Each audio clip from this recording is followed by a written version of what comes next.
You are watching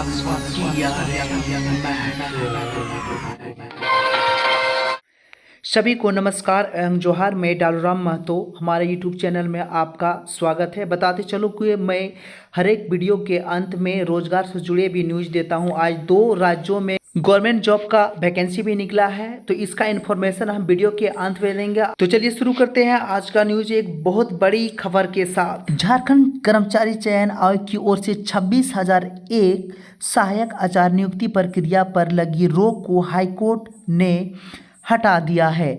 आवेदन की प्रक्रिया फिर से शुरू होगी। नियुक्ति प्रक्रिया में बीआरपी सीआरपी को 50% आरक्षण में शामिल नहीं होने के कारण याचिका दर्ज की थी, जो अब हाईकोर्ट ने क्लियर कर दिया है। 26,001 सहायक आचार्यों की होगी नियुक्ति। इसमें पारा टीचर के लिए 12,868 पद और गैर पारा के लिए 13,133 पद आरक्षण रखा गया है। प्राइमरी के लिए पारा शिक्षकों के लिए 5469 पद और गैर पारा के लिए 5531 पद आरक्षित है। वहीं 6 to 8 के लिए बात किया जाए तो पारा शिक्षक के लिए 7,399 पद और गैर पारा के लिए 7,602 पद आरक्षित रखा गया है। बहाली बहुत ही जल्द होने वाली है। बताते चलो कि वहीं राज्य का बीएड धारी जो सीटेट पास है सेंट्रल से, उसे भी बैठने का यहाँ मौका मिलना चाहिए, लेकिन ना ही हाईकोर्ट से और ना ही राज्य से किसी भी प्रकार का ये सूचना मिला है कि उसे भी बैठने का मौका मिला जाए। बताते चलो कि केस जो सीटेट संघ ने केस किया है वो अभी रिजर्व करके रखा गया है। आशा है कि हाईकोर्ट उसे जल्द से जल्द खारिज करेगा ताकि उसे क्लियर करे और इन बच्चों के भविष्य के साथ खिलवाड़ ना करे, क्योंकि 7 साल से वो भी कैंडिडेट जो बीएड क्लियर के बैठा हुआ है वो भी इंतजार में है कि हमें भी एक बार बैठने का मौका मिले। सरकार से सीटेट पास अभ्यर्थी नौकरी नहीं मांग रहे हैं, वो सिर्फ गुहार लगा रहे हैं कि कृपया हमें भी बैठने का मौका मिले, हमें जेटेट के समतुल्य का मौका दे, हमें बराबरी के हक दे और हम बैठने का सिर्फ मौका दे। झारखंड के कैबिनेट पर 32 प्रस्ताव पर लगी मोहर। सीएम हेमंत सरकार की कल कैबिनेट बैठक हुई। इस बैठक में कुल 32 प्रस्तावों पर मुहर लगी। आज की बैठक में पुरस्कार त्रिस्तरीय ग्राम पंचायतों पर मोहर मेहरबान हुई है। मुख्यमंत्री पंचायत पुरस्कार योजना के तहत ग्राम पंचायतों को पुरस्कार करने के लिए सहमति दी है। पुरस्कार का इनाम 4 लाख से लेकर 20 लाख रुपये तक होगा। प्रत्येक पंचायत को मिलेगा 10 लाख रुपया और 5 प्रखंड पंचायत को 15 लाख रुपया पुरस्कार दिया जाएगा तथा लोहरदगा हिंसा प्रभावित क्षेत्र को मुआवजा दिया जाएगा। आज की बैठक में कई जगहों पर सरकार द्वारा कुल मिलाकर के 7 नए थाना बनाने का मोहर लग चुका है। इनमें से रांची, बोकारो, चास, लोहरदगा के कुछ इलाकों पर नए थाना बनाए जाएंगे। साथ ही गोड्डा और पलामू इलाकों में भी नए थाना का निर्माण होगा।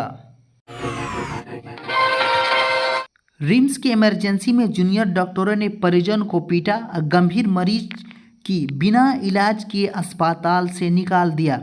यह घटना बुधवार को रिम्स के देर शाम इमरजेंसी में इलाज के लिए आए एक गंभीर वृद्ध रोगी वसंत यादव के साथ यह घटना घटा।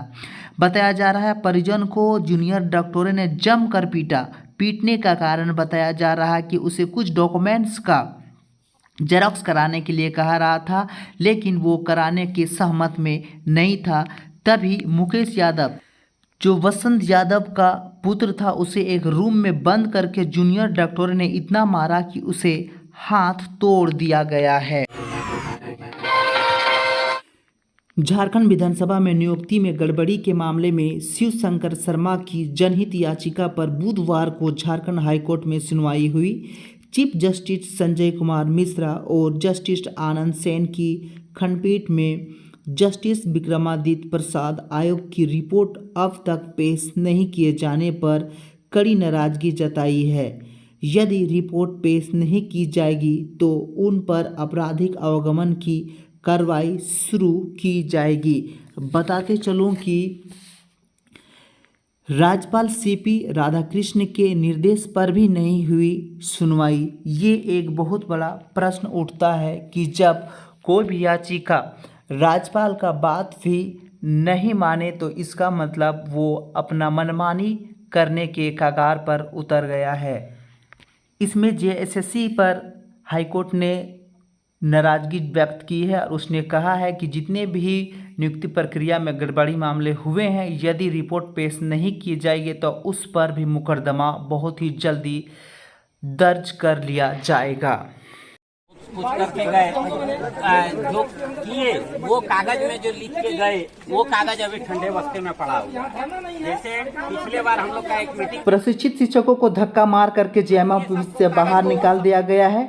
बताते चलूं कि ये सभी शिक्षक अपने मानदेय के लिए जेएमएम ऑफिस में सरकार से अपनी प्रस्ताव रखने के लिए आए थे। उसी वक्त गार्ड ने सभी शिक्षकों को धक्का मार के बाहर कर दिया, जिससे सभी शिक्षक आक्रोशित में हैं। 3 महीना में हम आप लोग को वेतनमान देंगे। आज हम लोग को माने लगभग 4 साल उनका पूरने जा रहा है। अब 12 महीना 15 महीना उनका सरकार बचा हुआ है और वो हम लोगों की बात को नहीं सुन रहे हैं। और इसका प्रमाण है कि आज हम लोग झारखंड मुक्ति मोर्चा के ऑफिस में अंदर में बैठे तो आज हम लोगों को यहाँ का जो शिक्षकों का कहना है कि ये हमें लिखित पत्र दिए थे, इसीलिए हम बातचीत करने के लिए ऑफिस आए थे, लेकिन हमें यहाँ बुलाकर हमें बेइज्जती कराने के सिवा यहाँ पर हमें कुछ नहीं मिला। ऐसी सरकार से हमें और क्या उम्मीद रखे जो एक शिक्षक को मानदेय देने में भी उसे इतनी तकलीफ़ें दिए जा रही है।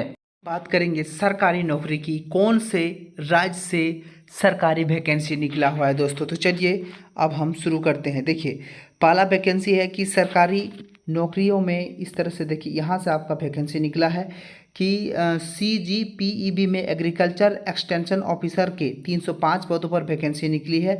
50,000 से ज़्यादा सैलरी की डिमांड किया। देखिए यहाँ से आप देखिए ये जो वैकेंसी है यानी सरकारी नौकरी अलॉट में CGPEB छत्तीसगढ़ से ये वैकेंसी निकला है। तो चलिए आगे तरफ देखते कितना पद इसमें है। अगर पद की बात किया जाए तो यहाँ लिख दिया है कि छत्तीसगढ़ व्यावसायिक परीक्षा मंडल की ओर से कृषि विभाग के एक किसान कल्याण और जैव प्रौद्योगिकी विभाग में रूरल एग्रीकल्चर एक्सटेंशन ऑफिसर के पदों पर भर्ती के लिए नोटिफिकेशन जारी कर दिया गया। उम्मीदवार ऑफिशियल वेबसाइट पर जा कर के ये आवेदन कर सकते हैं, ठीक है। और आगे तरफ इसका हम बात किया जाए तो देखिए यहाँ पे बताया गया है कि CGPA, देखिए CGPA में छत्तीसगढ़ से, ठीक है। ये छत्तीसगढ़ एग्रीकल्चर विभाग से निकला है। कुल पद की बात किया जाए तो 305 पद है। एग्रीकल्चर एक्सटेंशन ऑफिसर के लिए है। आवेदन आप 14 सितंबर से क्या कर सकते हैं, शुरू था और ये 26 अक्टूबर तक लास्ट डेट। देखिए ये लास्ट डेट जो है आपका 26 अक्टूबर तक बताया जा रहा है। पदों की अगर संख्या की बात किया जाए तो 305 पद है। इसमें एजुकेशन एंड क्वालिफिकेशन की बात किया जाए तो किसी भी मान्यता प्राप्त विश्वविद्यालय से आपका BSc एग्रीकल्चर, देखिए यहाँ पे बता दिया है कि किसी भी मान्यता प्राप्त कृषि विश्वविद्यालय से BSc एग्रीकल्चर से होना चाहिए and BSc gardening and BTech agriculture होना चाहिए। इंजीनियरिंग की डिग्री से होना चाहिए।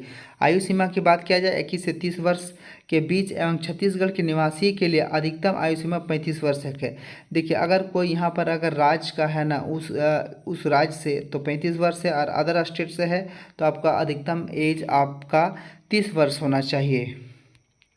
अगर आयु सीमा का बात किया जाए तो बता दी है आपका। और SC ST की जिस तरह से पिछड़ा जाति के लिए 5/10 का जो छूट दिया जाता है उसमें छूट दिया जाएगा, ठीक है। सैलरी देख सकते हैं अच्छा खासा है, ठीक है। तो ये सैलरी कुछ ठीक ठाक है। और आगे तरफ अगर बात किया जाए तो डॉक्यूमेंट्स के लिए एजुकेशन क्वालिफाइड सर्टिफिकेट के लिए आधार कार्ड, इस तरह से देखिए जो आपका जो आम फोटो हो गया, आधार कार्ड हो जाएगा, इस तरह से आपका डॉक्यूमेंट्स चाहिए, ठीक है। और ये देखिए आपका डॉक्यूमेंट्स आ ही गया है। देखिए आपका पहली बात ये बोले कि एजुकेशन क्वालिफाइड सर्टिफिकेट चाहिए एंड आधार कार्ड चाहिए, कास्ट सर्टिफिकेट चाहिए एंड एड्रेस प्रूफ चाहिए एंड बर्थ सर्टिफिकेट चाहिए। अगर अदर आपका स्टेट से है तो किसी भी प्रकार से आपका कास्ट सर्टिफिकेट का ज़रूरत नहीं है क्योंकि आप वहाँ पर जनरल में आएंगे। एंड कैटेगरी सर्टिफिकेट चाहिए, रोजगार कार्यकालिक रजिस्ट्रेशन सर्टिफिकेट है। देखिए ये आप जो है ना ये एक चीज़ का डिमांड किया है, रोजगार कार्यालय का रजिस्ट्रेशन सर्टिफिकेट जो आपके ज़िला से बनता है। एंड पासपोर्ट साइज फ़ोटो चाहिए, एक ऐसे आवेदन कर सकते हैं। आप जाइए vypn.cgstate.government.in पर जाकर क्लिक करिए और सारा का सारा प्रोसेस आप भर सकते हैं। और दूसरा वैकेंसी की बात किया जाए तो इसके बारे में हम बता चुके हैं दोस्तों कल वाले वीडियो में। पिछले वाले वीडियो में आप जा करके मेरा देख सकते हैं। इसमें बिहार से 1275 पद एसआई का निकला है। जी हाँ, आप देख सकते हैं 1275 पद। अगर लास्ट डेट की बात किया जाए तो ये 5 नवंबर है और ये 5 अक्टूबर से आपका जो है प्रोसेस चालू हो गया है। तो आप जल्दी जाइए और जल्दी अप्लाई कीजिए। यदि वीडियो आपको अच्छा लगे तो लाइक और सब्सक्राइब हमारे चैनल को ज़रूर करें और इस तरह का जो वीडियो पाने के लिए आप बेल आइकन को दबा सकते हैं और हमें प्लीज़ सपोर्ट कीजिए। जय हिंद दोस्तों, फिर से मिलते हैं नई वीडियो में।